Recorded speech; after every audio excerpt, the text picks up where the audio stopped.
സെക്രട്ടേറിയറ്റിലെ CPM അനുകൂല സംഘടനാ നേതാക്കൾ തമ്മിൽ തല്ലി. സംഘടനാ നേതാക്കൾ തമ്മിൽ ഉച്ചയ്ക്ക് ഓഫീസ് സമയത്തായിരുന്നു കയ്യാങ്കളി. കേരള സെക്രട്ടേറിയറ്റ് എംപ്ലോയീസ് അസോസിയേഷന്റെ ഓഫീസിൽ ഉച്ചയോടെയായിരുന്നു സംഭവം. കുറച്ചു നാളുകളായി പ്രസിഡന്റും ജനറൽ സെക്രട്ടറിയും രണ്ട് ചേരിയിലാണ്. ഇരുവരും ദീർഘനാളായി സ്ഥാനത്ത് തുടരുന്നതിൽ സംഘടനയ്ക്കുള്ളിൽ മുറുമുറുപ്പുണ്ട്. ഈ അസ്വാരസ്യം വളർന്നാണ് തമ്മിൽ തല്ലിൽ എത്തിയത്. അടുത്ത മാസമാണ് സംഘടനയുടെ വാർഷിക പൊതുയോഗം.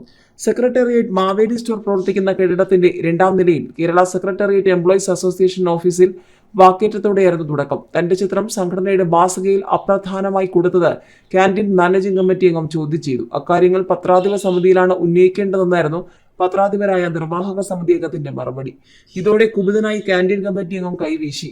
CPM ജില്ലാ നേതാവിന്റെ ബന്ധുവും പങ്കുചേർന്നതോടെ രണ്ട് ചേരിയായി അടിയും ഉന്തും തള്ളുമായി.